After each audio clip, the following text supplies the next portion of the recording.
The billionaire gave her an ultimatum: play the oud or lose your job.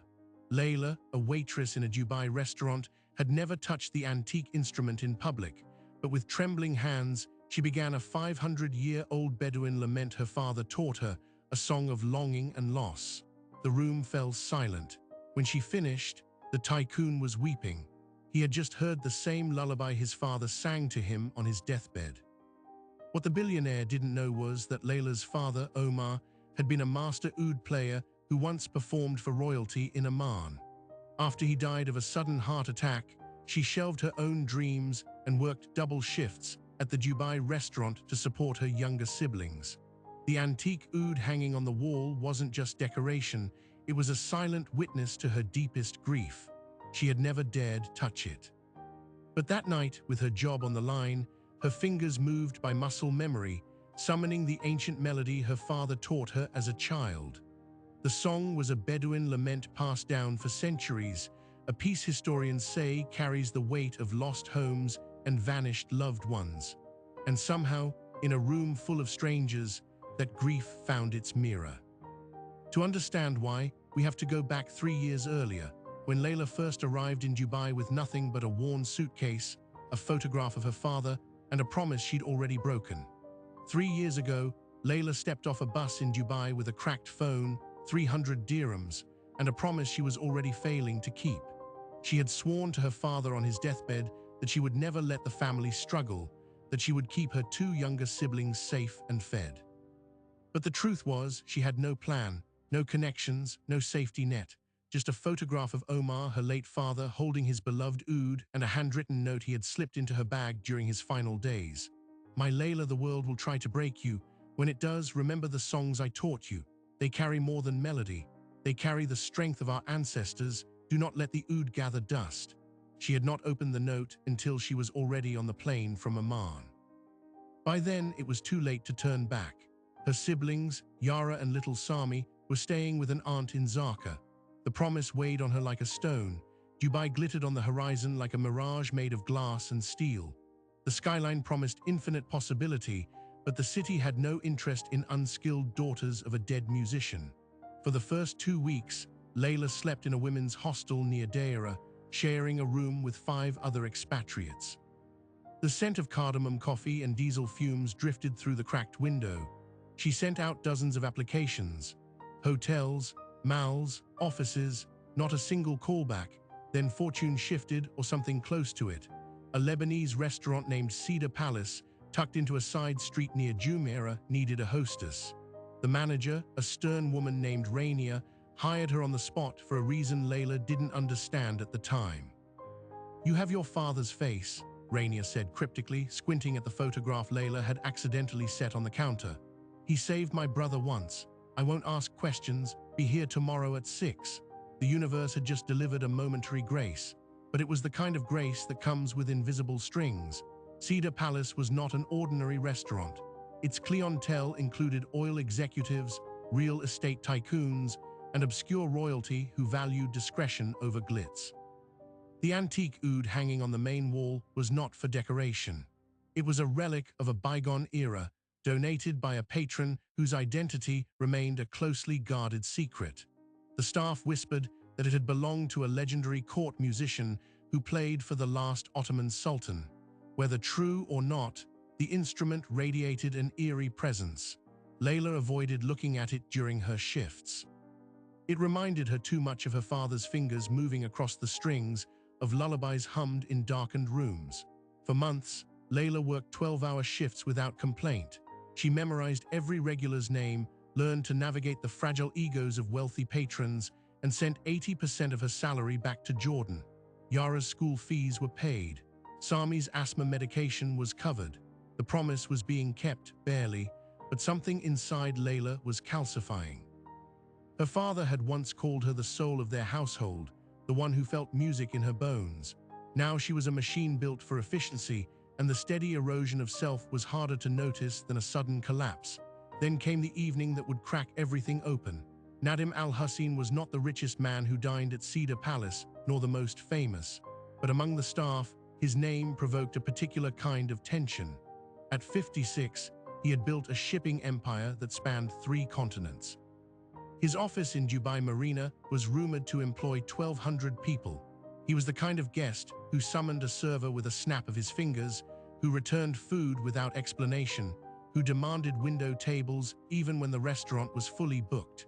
Rania always gave him what he wanted. She had no choice. Nadim's business partner was a silent investor in the restaurant group, but here's the thing about Nadim Al-Hussein: he wasn't always cruel. Those who had known him 20 years earlier described a different man, one who laughed easily and played the ney flute in amateur ensembles. The transformation began after his father's funeral in 2008. Zaid Al-Hussein, a former diplomat and amateur poet, had succumbed to pancreatic cancer. On his final night, he had reportedly sung an old Bedouin lament, a song about a traveler who never returns home. Nadim had been in a business meeting in London when the end came. He never forgave himself, and over time, that unprocessed guilt hardened into a shell of impatience and casual disdain.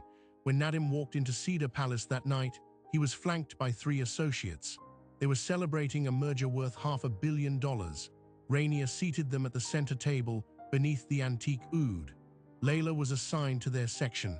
She served them appetizers without incident, refilling glasses with practiced calm. But Nadim was in a strange mood, restless and performative. He mocked the wine selection. He mocked the decor. His associates laughed nervously, unsure whether to join in or look away. And then his eyes landed on the OUD. "Is this thing even real?" he asked loudly, pointing at the instrument. "Or just another fake antiquity to impress tourists?" Before anyone could answer, his gaze shifted to Layla, who was clearing the bread basket. A slow, unpleasant smile spread across his face. "You look like you're from the desert. Do you even know what that is? Can you play, or does your family just sell trinkets?" Layla's grip tightened on the basket. Blood roared in her ears. She thought of her father's hands, the calluses from decades of practice, the way he once silenced a room of dignitaries with a single chord, and something inside her cracked open. Nadim laughed, mistaking her silence for submission. "Let's make it interesting," he said, loud enough for the entire restaurant to hear. "Play the OUD or you're fired. I'll call Rania right now, your choice." The room went completely silent. Layla stood frozen, the weight of the antique instrument pressing down on her like a tomb. Her father's note echoed in her memory. She had never dared touch the OUD since the funeral. But now, with everything on the line, she knew she had no other way out. Layla's fingers trembled as she lifted the OUD from its wall mount, a relic that hadn't been played in front of an audience for decades. The wood was warm and alive, as if it had been waiting. Nadim's associates smirked, certain they were about to witness a humiliation. But the moment Layla cradled the instrument against her chest, something shifted in her posture. She was no longer a waitress. She was Omar Hassan's daughter. She closed her eyes and let muscle memory take over. The first stroke of the pick across the strings produced a note that seemed to hang in the air like incense. Then she began the ancient lament, the one her father had taught her when she was 7 years old. The song was called Return of the Lost, a Bedouin composition passed through generations of their family. Its origins were murky. Some said it was written in the Najd Desert 500 years ago. Others claimed it dated back to the Abbasid court. What mattered was the effect. The melody unfolded in a minor mode, its microtonal intervals impossible on a Western instrument, each phrase a sigh of longing that descended and then broke like a wave receding from shore. Silence consumed the dining room. Forks stopped midair. Even the kitchen staff emerged to watch. And Nadim Al-Hussein, the man who had sneered at Layla just seconds ago, went completely rigid. His face, so recently flushed with arrogance, drained to ash. His lips parted. His eyes widened. Then, without warning, tears began streaming down his cheeks. Not a dignified glisten, a torrent. He was gasping for breath as if the song had physically struck him, because it had. The melody Layla was playing was the exact same lullaby Nadim's father, Zaid Al-Hussein, had sung to him on the night of his death. A song that Nadim believed existed only in his family's private memory. A song that no recording had ever captured.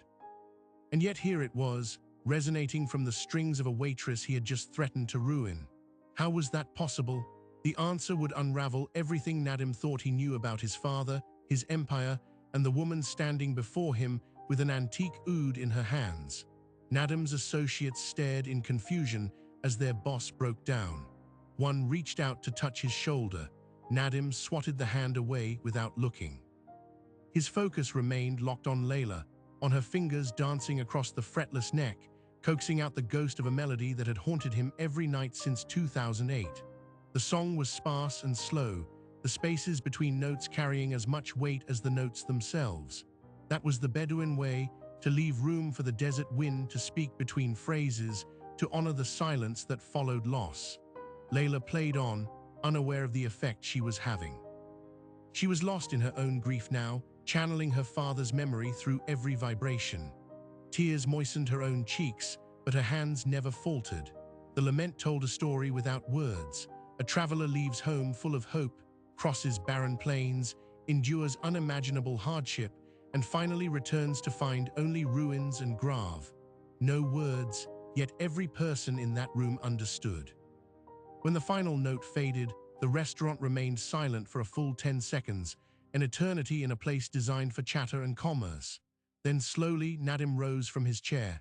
He walked toward Layla like a man in a trance, his expensive suit rumpled, his composure shattered. He stopped 3 feet from her, and in a voice raw with tears, whispered the question that would change both their lives. "Where did you learn that song? Who are you?" Layla opened her eyes. She saw the billionaire not as a threat but as a broken man, and for the first time she glimpsed the grief he had been carrying alone for 16 years. She answered simply, "My father taught me. His name was Omar Hassan.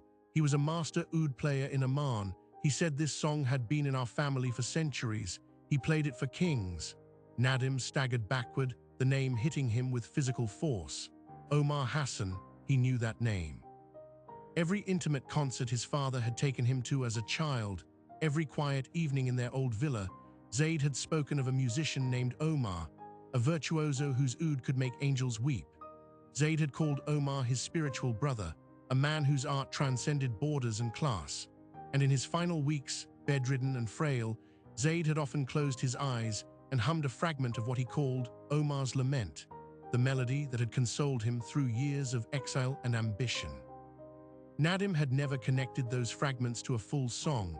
He had never known the composer's last name. Until now. "You're his daughter," Nadim rasped, more to himself than to her. "Omar Hassan's daughter," Layla nodded, still clutching the oud as a shield. "And you're Nadim al-Hussein. My father spoke of your father often. He said Zaid al-Hussein was the only true friend he had in the world." The revelation crashed over the restaurant like a wave. Whispers erupted from the tables.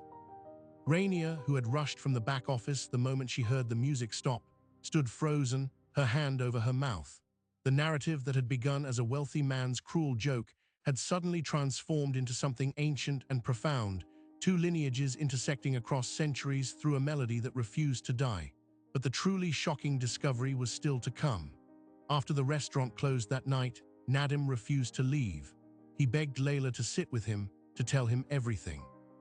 And as they talked, a detail emerged that neither had anticipated.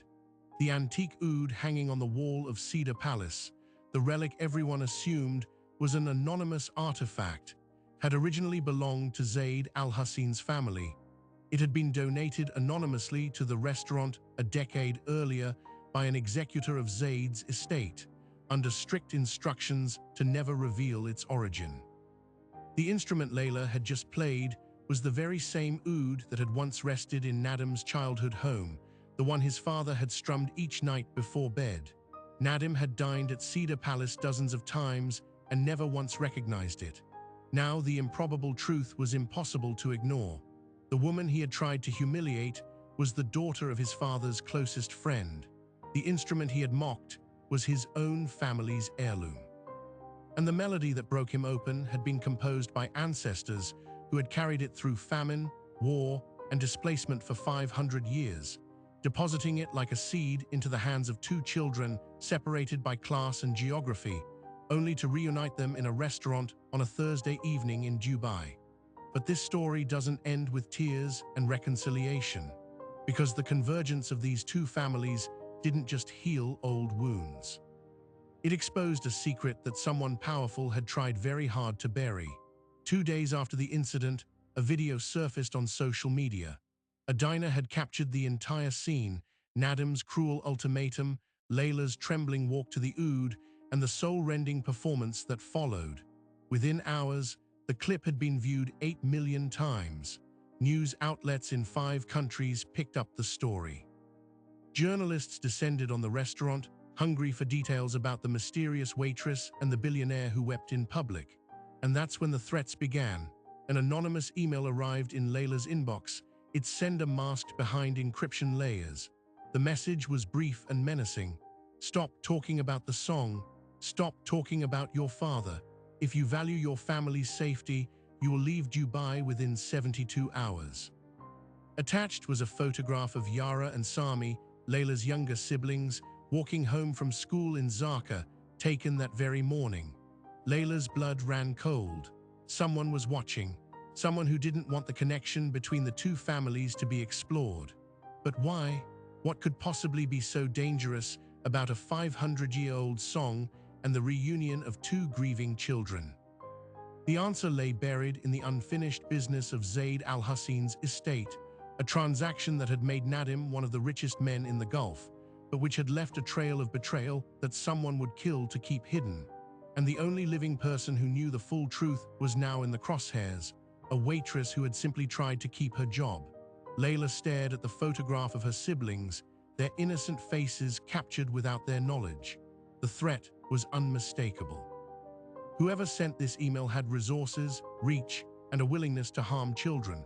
Her first instinct was to go to the police. Her second was to run exactly as instructed. But then she did something that surprised even herself. She forwarded the message to Nadim Al Hussein, the man who had tried to humiliate her just 48 hours earlier. Nadim was in a board meeting when his phone buzzed. He glanced at the screen, saw Layla's name, and excused himself without explanation. This was not the Nadim his associates recognized, the sharp-elbowed negotiator who never showed weakness. He was still raw from the restaurant, still grappling with the impossible convergence of past and present. And now, as he read the threat, his expression darkened into something far more dangerous than grief. It was rage, cold, calculating rage. He called Layla within 30 seconds. "Don't respond," he ordered, his voice steady despite the fury beneath. "Don't delete anything. I'm sending someone to pick you up. You're not staying alone tonight." Layla started to protest, but the line was already dead. Within the hour, a black sedan arrived at her modest apartment building in Deira. The driver, a silent man with the build of a former soldier, escorted her to a secure residence on the Palm Jumeirah, one of Nadim's properties that he rarely used. She felt like a hostage, not a guest, but she understood the logic. The threat was real, and real threats demand real precautions. Nadim met her there an hour later, accompanied by a man she had never seen before. He was in his early 60s, with silver-rimmed glasses and the exhausted eyes of someone who had spent decades buried in legal documents. His name was Tariq Mansour, and he had been Zaid Al Hussein's personal attorney for 23 years. Nadim had tracked him down that afternoon after realizing that the secret someone wanted to bury likely began with his father. Tariq sat across from Layla in the sterile luxury of the penthouse living room, his hands trembling slightly as he opened a leather satchel filled with papers yellowed by age. "I never thought I would have to speak of this," he began, his voice thin. "Zaid made me swear an oath of silence, but these threats against an innocent woman have absolved me of that oath." What he revealed over the next 2 hours would dismantle everything Nadim believed about his fortune, his father's legacy, and the reason someone was now targeting a waitress from Jordan. In 2007, the year before Zaid's death, he had discovered something extraordinary in the mountains of northern Oman. During an archaeological survey that his company had quietly funded, ostensibly for mineral exploration, workers had unearthed a vault hidden within a cave system. Inside were not gold or jewels, but manuscripts, hundreds of them, parchments written in archaic Arabic script, some dating back to the 15th century. They contained poetry, astronomical charts, medical treatises, and musical compositions from a lost school of Bedouin scholarship that had flourished in the region before being erased by tribal warfare. Zaid recognized the significance immediately. This was a cultural treasure that could rewrite the history of Arabian intellectual life. But he also knew that revealing it would attract the attention of governments, black market antiquities traders, and powerful families who might prefer that certain histories remain buried. So he made a decision. He would transfer ownership of the land to a shell company, quietly fund the preservation of the manuscripts, and eventually donate the collection to an international museum under strict conditions. But there was a problem. His business partner at the time, a man named Samir Farouk, had other plans. Samir had learned about the discovery through internal channels and saw a different kind of opportunity. The land didn't just contain manuscripts. Preliminary surveys indicated a massive deposit of rare earth minerals, valued at potentially tens of billions of dollars. If Zaid pursued his museum plan, the land would become protected. If Samir took control, they could mine it. The conflict between the two men intensified throughout 2007. Zaid drafted a new will, explicitly bequeathing the Omani land and its contents to a trust that would ensure preservation. He named Tariq as executor. Samir, furious and feeling cheated, threatened legal action. Then, in early 2008, Zaid was dead. Pancreatic cancer, the doctors said, natural causes, but Tariq had always harbored a quiet suspicion. Samir had visited Zaid in his final weeks far more often than anyone else, bringing food prepared by his private chef. And within 48 hours of the funeral, documents began disappearing from Zaid's office. The original deed to the Omani land, the survey reports, even a handwritten letter from Zaid to Nadim explaining his wishes all vanished. Samir quickly consolidated control of the company, using forged documents that Tariq suspected but could never prove. Nadim, consumed by grief and only 29 years old, was bought out for a fraction of what his inheritance was worth. He never saw the letter his father had written for him. The manuscripts remained in their cave, known only to a small circle who had been paid handsomely to keep silent. But there was one detail Samir had never accounted for. Zaid had not kept all his records in the office. Hidden inside a secret compartment of his most prized possession, the antique OUD that now hung on the wall of Cedar Palace, was a microfilm containing the original survey, the deed, and a letter addressed to the only person Zaid trusted to carry his legacy forward, Omar Hassan, Layla's father. Tariq paused, letting the weight of the revelation settle. "Zaid and your father communicated through music," he said, looking directly at Layla. "The lament your family preserved, Return of the Lost, was not just a song, it was a key. The microtonal intervals in the melody correspond to geographic coordinates, encoded centuries ago by Bedouin scholars who used music to hide maps from those who couldn't read their notation. Zaid believed that if anything happened to him, the OUD and the song would eventually find their way to someone who could decode the secret. He never imagined it would be you." Layla felt the room tilt. Her father's lullaby, the melody she had played since childhood without ever knowing its deeper meaning, was a cipher. Every lesson, every gentle correction when her fingers missed a note, it had all been preparation for a revelation that had waited half a millennium to surface. Nadim's reaction was more visceral. He stood abruptly, knocking over a glass of water, his face contorted with a fury Layla hadn't seen even on the night of the restaurant. "Telling me that Samir Farouk, my father's partner, the man who still sits on the board of my own company, stole our legacy and is now threatening an innocent woman's family to keep it buried." Tariq nodded solemnly. "I believe he has known all along that the evidence existed somewhere. When the video of Layla playing the OUD went viral, he must have recognized the instrument and the melody. He realized the secret was no longer safe, and now he's terrified that you'll find out the full truth." But the revelations weren't finished. Tariq pulled one final document from his satchel, a thin envelope sealed with wax that had cracked from age. "This is the letter Zaid wrote to you, Nadim. Samir's people never found it because it was sent to a safety deposit box in Zurich with instructions to deliver it only if certain conditions were met. Those conditions were triggered when Layla played that song in public. I retrieved it this morning." Nadim took the envelope with trembling hands. He broke the seal and unfolded the pages within. Layla watched his face as he read, seeing the emotions cross it like weather, confusion, sorrow, and finally a dawning horror that made him sit down slowly, as if his legs could no longer support him.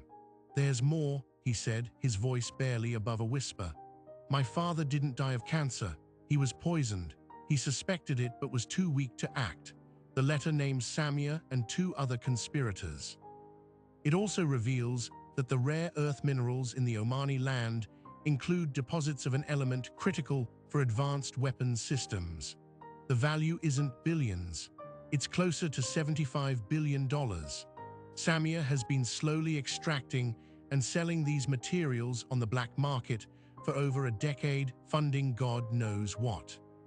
And the only proof that can place him at the scene of the fraud, connecting the poisoning, the theft, and the illegal mining, is hidden inside the cavity of the very OUD that Layla played. The pieces locked into place with terrifying clarity. The threats against Layla were not merely about silencing her story. They were about destroying the evidence. If the OUD was seized or destroyed, the microfilm inside it might be lost forever. And if Samia realized that Tariq had already shared the letter's contents, the timeline would accelerate. They were now in a race against a man with unlimited resources, a man who had already committed murder to protect his empire. Layla thought of her siblings again, their faces captured in that photograph. Yara, who dreamed of becoming a doctor. Sami, who still slept with a nightlight. They were not pawns in a geopolitical game, they were children. And she had made a promise to protect them, even if it meant walking away from everything. I'll leave Dubai, she said quietly. Give me the 72 hours. I'll take my siblings and disappear. This isn't my fight. Nadim looked up from the letter, his eyes fierce. No, this is exactly your fight. Your father was chosen to protect this legacy, and you're the only one who can complete what he started. If you run, Samia wins. The exploitation continues. The truth stays buried. And your father's music, your music, becomes just another forgotten footnote. Tariq interjected, his voice grave. There is another option, a dangerous one, but perhaps the only path to justice. If you announce that the Mika, he corrected himself, that a document of immense public interest will be revealed at a specific time and place, and you make sure that place is heavily publicized, Samia can't touch you without exposing himself. You turn the entire world into your witness. The plan crystallized over the next hour. Nadim would use his connections to arrange a press conference at the Dubai Opera House, with international media in attendance. Layla would perform the Return of the Lost in its entirety, and at the conclusion, Tariq would present the contents of the OUD's hidden compartment to a panel of legal experts and journalists. Nadim would simultaneously file a criminal complaint with the public prosecutor, ensuring that the authorities were looped in before Samia could retaliate. It was audacious, it was theatrical, and it just might work. But Samia Farouk was not the kind of man who waited politely for his enemies to make their move. The following morning, as Nadim's team began preparing for the announcement, Layla received a second message. This time, it wasn't an email, it was a delivery. A small box wrapped in brown paper left at the front desk of her apartment building. Inside was a single OUD string, stained with something dark that looked like dried blood. Tucked beneath it was a note in elegant Arabic script. The song ends when I say it ends. Your father should have stayed silent, so should you. Layla stared at the stained string, and for the first time since the nightmare began, she felt not fear but something colder. Defiance. Samia had crossed a line. He had threatened not just her but her father's memory, and to a Bedouin daughter there was no greater offense. She dialed Nadim. The press conference, she said, her voice ice. We move it up tomorrow night, and I want every media outlet you can summon. I want Samia to watch from wherever he's hiding and know that he failed. Nadim heard the change in her tone and felt a shiver of recognition. This was the same steel he had glimpsed when she lifted the OUD under threat of humiliation. The same fire that had silenced a room of strangers. Some people break under pressure, others crystallize. Layla Hassan was crystallizing, and the force she was about to unleash had been 500 years in the making. But neither of them knew that Samia had already planted a spy within Nadim's organization, a personal assistant who had been feeding him information for years. Within minutes of the decision, Samia learned of the accelerated timeline. And he began preparing his own countermove, one that would transform the Opera House press conference from a triumph of justice into a trap that nobody saw coming. The mole inside Nadim's organization was a man named Karim, his personal assistant of 5 years. Karim had been planted by Samia Farouk long before the restaurant incident, a sleeper agent designed to monitor Nadim's movements and intercept any dangerous information before it surfaced. The moment Nadim had called Tariq, the moment the word microfilm was spoken in the penthouse, Karim had been listening, and he had relayed every detail to Samia within minutes. But Nadim possessed a paranoid streak his enemies had underestimated. Growing up as the son of a man who trusted too easily and paid with his life had taught him lessons that boardrooms never could. He had installed a secondary surveillance sweep in all his properties, one that not even Karim knew about, a simple decibel analyzer that flagged anomalous transmissions. Within 12 hours of the penthouse meeting, a cybersecurity contractor named Aisha spotted the breach. The feed was traced to Karim's encrypted device. Nadim faced a choice: expose the mole immediately and tip off Samia, or let the leak run and orchestrate a counter-trap of his own. He chose the latter. Karim would be allowed to continue feeding Samia information, but the information would be carefully curated fiction. The Opera House press conference was real, but the timing, the security layout, the route Layla would take to the stage, all of it would be a lie. The night of the event arrived with the kind of tension that makes the air feel electric. The Dubai Opera House, a gleaming Dow-shaped marvel of glass and steel, was packed with 300 journalists, diplomats, and cultural figures. Satellite trucks lined the waterfront. Every major network had cut into its programming. The video of Layla's first performance had already been seen by over 80 million people worldwide. Now, the sequel promised a revelation that could shake the foundations of an empire. Backstage, Layla sat in a dressing room, the antique OUD cradled in her lap. She had not let it out of her sight since Tariq revealed its secret. Her fingers traced the inlaid mother-of-pearl patterns, feeling the subtle irregularity that marked the hidden compartment. Omar Hassan had known, he had always known, and he had trusted that someday his daughter would find her way to this exact moment. Nadim appeared in the doorway, his face taut with controlled energy. Karim just sent his report. Samia's operatives are in position, or where they believe our positions to be. The decoy van is on its route. The security team is tracking 3 vehicles following it. When you walk on stage, you'll appear completely exposed. In reality, there will be a ring of plainclothes officers within arm's reach. Samia won't see them until it's too late. Layla nodded, then asked the question that had been gnawing at her. And my siblings? In protective custody, Jordanian intelligence cooperated. They're safe and they're watching. Yara and Sami will see you on television tonight. He paused and something unguarded flickered in his eyes. My father's letter said something else. He wrote that Omar once told him, a song can carry more than words. It can carry a promise from one generation to the next. Tonight, that promise is fulfilled. The house lights dimmed. The murmur of the crowd subsided. On a stage bare except for a single chair and a microphone, a spotlight bloomed. And into that light walked Layla Hassan, wearing a simple black dress, the OUD resting against her like an extension of her own body. She sat. She tuned one string that had drifted a microtone flat in the humid evening air. Then she began to play Return of the Lost from its beginning, unspooling the ancient lament in all its aching complexity. The melody that had silenced a restaurant now filled an opera house, and through the live broadcast, millions of ears around the world. The microtones wept. The pauses held centuries of exile, and as the final notes drifted into silence, Layla spoke for the first time into the microphone. My father once told me that music is the language of secrets. Tonight, I share with you a secret that was hidden inside this instrument, a secret that someone paid to keep buried. Tariq Mansa stepped onto the stage from the wings. He carried a small satin pouch containing the tools to open the compartment. With hands steadied by decades of practice, he pressed a concealed release near the base of the OUD. A thin panel slid open, revealing a cavity no larger than a matchbox. From it, he withdrew a spool of microfilm and a tightly folded sheet of parchment. The audience gasped. Cameras zoomed in. And in that instant, Samia Farouk knew he had been outplayed. His operatives, tailing the decoy van, were now 10 kilometers away on the wrong side of the city. His attempt to intercept Layla before she reached the venue had been thwarted by the false schedule. and his only remaining move, a desperate, catastrophic gamble, was to trigger the secondary plan he had prepared in case of a public revelation. A remote detonator rigged to a device that he had planted weeks earlier beneath the Opera House loading dock, intended to collapse the stage and bury the evidence.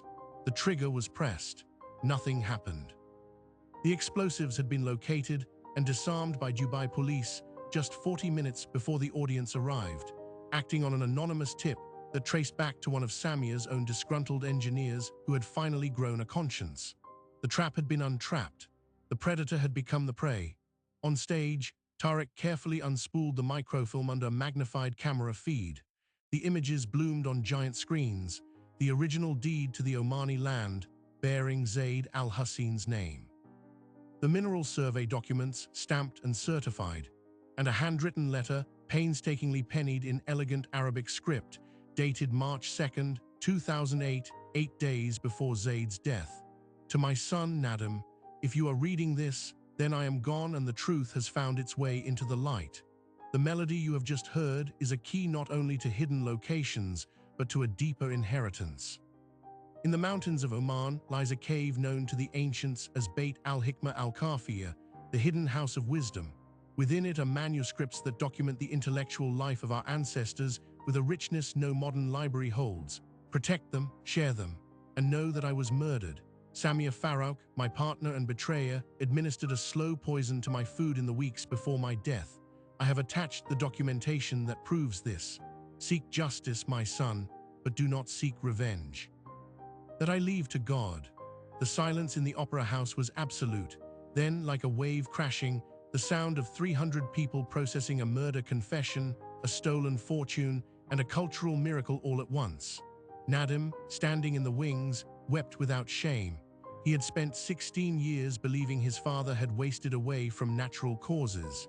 Now he knew the truth, and the man responsible was about to face judgment. Dubai authorities arrested Samia Farouk at his private residence on the World Islands just 20 minutes after the broadcast. He had been trying to flee on a yacht stocked with enough supplies to reach international waters. Officers found falsified financial records, offshore account numbers, and correspondence with black market weapons dealers who had been purchasing the extracted rare earth minerals for years. The poison listed in Zaid's files matched the known symptoms of his final decline, a rare alkaloid derived from a desert plant, untraceable by standard hospital toxicology at the time. Samia would face charges of murder, fraud, and treason. He would not see freedom again, but the true harvest of that night was not merely punitive. In the weeks that followed, a joint expedition sponsored by the Al-Hussein Foundation and the government of Oman opened the cave for the first time in centuries. The manuscripts were catalogued, preserved, and eventually housed in a new wing of the Museum of Islamic Art in Doha, named for both Zaid al-Hussein and Omar Hassan. Scholars descended from around the world to study the trove. New translations of lost medical texts promised advances in pharmacology. The astronomical charts corrected errors in medieval calculations that had persisted for 600 years. And the musical notation, once decoded, revealed an entire repertoire of compositions that bridged Bedouin oral tradition and classical Arabic maqam in ways no living musician had imagined. Layla, for her part, performed the full lament at the museum's opening ceremony. Beside her, on stage, stood Nadim, who had finally learned to play the ney flute his father once cherished. Together they performed a new composition, a reunification piece, built from the fragments of the ancient song, but woven with the hope of two families no longer separated by class or tragedy. The audience included Yara and Sami, who now attended school in Dubai on scholarships provided by the foundation. Omar Hassan's OUD was placed in a display case in the museum's music hall, alongside a plaque that told the story of how a waitress had unlocked a 500-year-old secret and brought a murdered man's legacy home. But there was one final revelation that nobody saw coming. When curators cleaned the OUD before installation, they discovered a second, even smaller compartment behind the first, a chamber so tiny that only a rolled strip of paper could fit inside.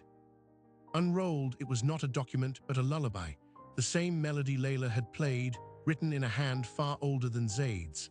Along the margins, in faint ink, was a dedication in the voice of a father from a distant century.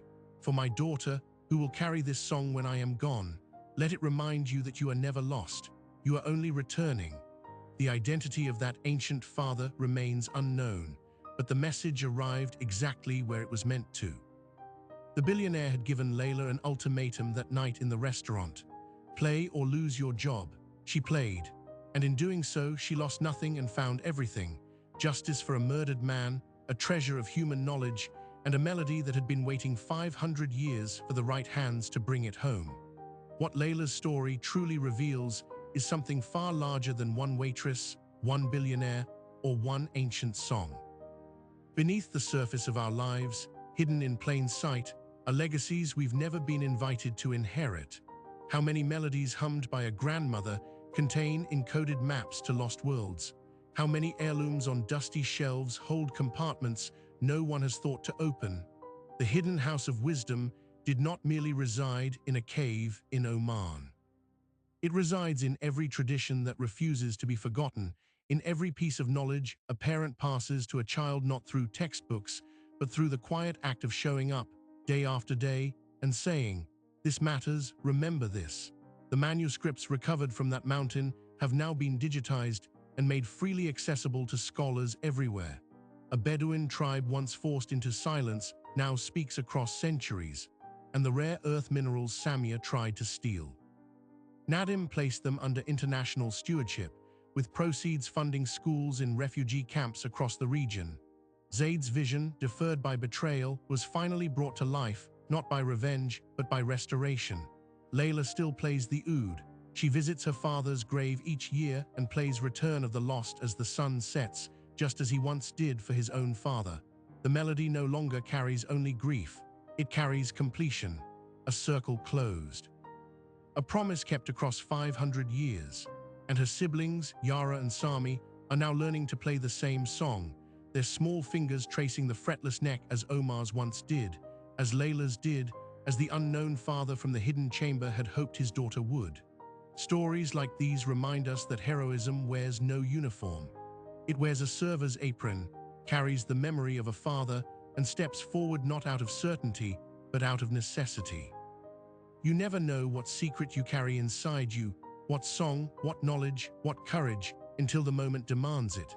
For Layla, that moment arrived on a Thursday evening, beneath an oud that had been waiting decades for the right hands to awaken it.